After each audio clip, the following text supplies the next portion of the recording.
These included whetstones and lamps, iron nails and rivets, and even wooden objects made from pine that can only have come from Scandinavia. But the most conclusive evidence of a Viking date comes from a ring-headed pin.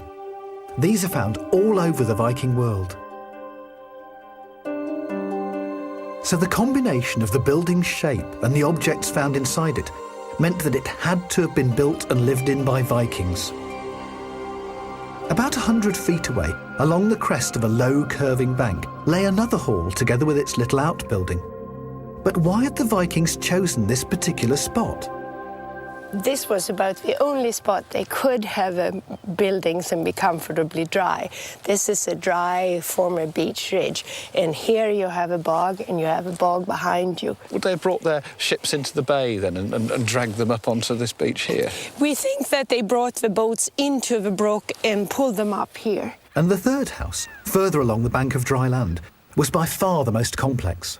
This is the largest and most elaborate building. It's huge, and here you have a communal sleeping room again with a long fire in the middle of a floor. Here is another sleeping, socializing living room, also with a long fire in it. And over there you have a kitchen which had a stone oven, and here is a shed where they did boat repair. There is another very unusual thing about this particular hall, and that is it has separate sleeping quarters, a little room here at the very end. And that definitely was for an important person. So, if this is the house of somebody that's important, can we actually identify who that person was? I think it's quite possible to say that this was Leif Erikson's house, because we know he was the most important person on the first voyage. 1,000 years ago, this bay would have echoed the sounds of Viking life. These three houses, built sturdily of turf and timber to withstand the harsh winters, could have accommodated up to 70 people, intrepid explorers far from their homes in Greenland. But what was it like to live in one of these Viking houses? Fortunately, the Canadian National Park Service had built a full-size replica. This seems a very solid house, very well built, but does building houses like this mean that they were settling here on a permanent basis? I don't think it was ever intended to be a year-round, forever, like a colony, but it was built as a permanent base that could be used over and over again. And they were definitely built to withstand winter. So you think people stayed here over the winter? Yes, and I think that was his function. So what were these people doing here? If you look at the artifacts, most of the artifacts are associated with men's activities. And one major activity was to repair a boat. And for that you needed carpenters. You needed to make new nails, so you had actually iron production right here. There are a handful of small items that show that women were here. And the spindle wheel is one such thing, because spinning was primarily a female occupation. And again, if you look at the Vinland sagas and look at what kind of people were, they had a handful of women to clean and cook and do clothes mending and that sort of thing. To Birgitta, this place was not Vinland itself, but a gateway, a place from where the Vikings could set out to explore further south, down through the Gulf of St. Lawrence, past Nova Scotia, and perhaps even as far south as New York. In spring, as the snows melted, ships would pick their way from Greenland, through the drifting ice to the place where they could find shelter and the timber and iron for repairs. So can we identify this place in the sagas? I think there is absolutely no doubt that this is one of the locations mentioned in the sagas. This is the Strömfjord, fjord of currents, of Erik's saga. But in the end, despite all its advantages and natural resources, America was just too far from the Viking homelands. And so, after perhaps only 20 years, the Vikings abandoned their houses and returned to Greenland. History always tells us that the first European to set foot on American soil was Christopher Columbus in the year 1492. But the evidence from this site tells us that there was truth in what the Vikings wrote in their sagas, and that they, the Vikings, were really the first Europeans in America, nearly 500 years earlier. And what's even more astonishing is that here, during their 3-year stay, a Viking couple called Gudrid and Karlsefni had a child, a son named Snorri, the first child of European parentage ever to be born on American soil.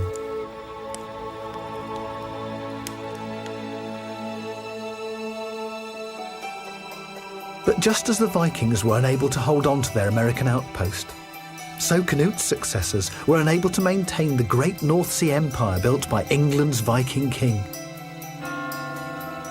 In 1042, the English throne was taken back by a Saxon king, Edward the Confessor, and it seemed as if the Viking age in England had finally come to an end. But once again, when the king died, the throne was up for grabs. And this time, the Norwegians were ready.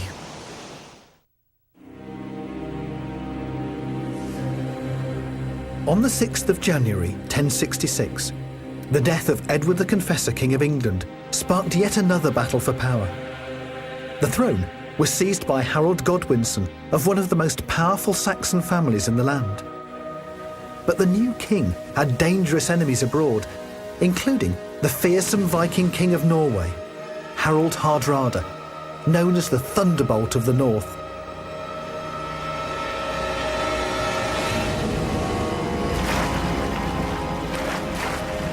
In September 1066, a terrifying sight appeared off the English Yorkshire coast. Perhaps the greatest Viking fleet ever assembled. The chronicles tell of hundreds of ships carrying thousands of warriors.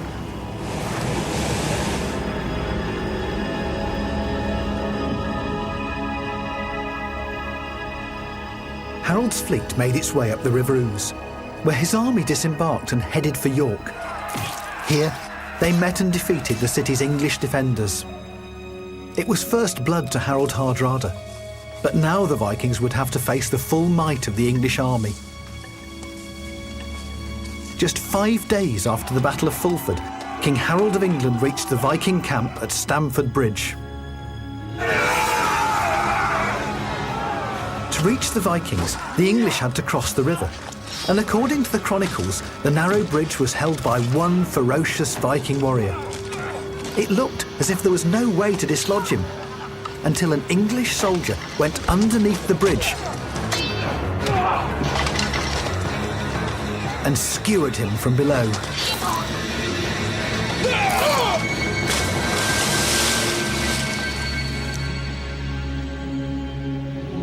Now, the real battle began.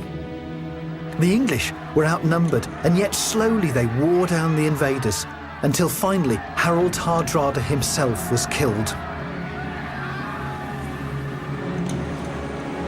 No trace of this epic battle has ever been found. Despite the carnage, not a single bone or weapon has ever been unearthed here at Stamford Bridge. But 10 miles down the river, at a place called Rickle, some very intriguing finds have been made. In 1956, a farmer dug up some skeletons. And a few years ago, when the water board were working down here, they found even more. In a series of excavations, archaeologists unearthed more than 60 skeletons, and perhaps as many as 600 bodies were originally buried here. But are these the victims of battle? And if so, whose side were they on? We arranged for the bones to be examined by pathologist Bob Stoddard. Bob, do any of these bones show signs of violent injury? Yes, they do. For example, this bone shows numerous surface cuts at a variety of angles. So the individual concerned had multiple blows with a sharp-edged weapon cutting across the muscle blocks along his left leg. This bone is sacrum, from an adult male. And here is a wound that has been produced by the tip of a sharp weapon, such as perhaps a sword. So that it's gone in just above the pubic bone, probably gone through the bladder and the rectum into that. But so that bone is actually from the back, but the wound has gone in from the front, stabbed right through and into the bone. Yes. A quarter of the bones show unmistakable signs of sword cuts and stabbings. But what about the rest? Could they too have died in battle? Many of those victims are going to be people who've suffered soft tissue injuries and they've bled to death, or they've had some essential organ irredeemably damaged. But the bones may not show any sign of that. So, many of these people look as if they died a violent death. But did they fight for or against Harold Hardrada at Stamford Bridge? Thanks to a new forensic technique, science may be able to give us the answer.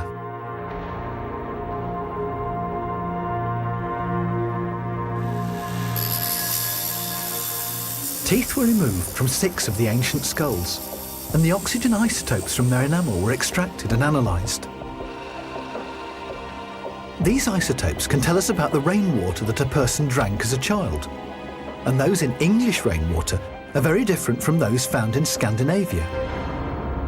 So what we have on our diagram here is these are the 6 individuals that we looked at from Rickle. And on this scale here, this is the oxygen isotope composition of the drinking water that they had in childhood. Our samples had values of between -9 and -11. So where do these people come from then? We can have a look at that now. This is a map showing the oxygen isotope composition of rainwater as it's falling across northwestern Europe today. Now, you remember the range that we had for our people was something like -9 to -11. Now, that's really putting us across here in this band, going sort of across from sort of Central Europe, Baltic Europe, through Sweden and in Scandinavia, yeah. Given that what we know about what went on at Rickle, it seems to me that the most likely explanation is that these people come from somewhere in Norway. Yes, certainly the results are consistent with that. The results of the tooth analysis are fascinating. All of these people grew up in Scandinavia. Thanks to cutting-edge science, we have compelling evidence that these bones are the remains of Vikings who fought and lost at Stamford Bridge, fatally wounded in battle, or cut down as they fled to their ships. The defeat of Harold Hardrada was a turning point. The people buried here nearly 1,000 years ago were members of the last Viking army to die fighting on English soil.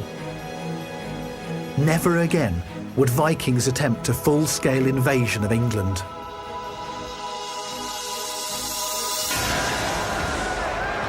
So the Viking Age in England ended as it had begun nearly 300 years earlier, with violence. But now in 1066, the Vikings faced not monks, but an army. And this time, it was Viking blood that was spilt. The Vikings were far more than the vicious pirates in horned helmets that they're so often shown as.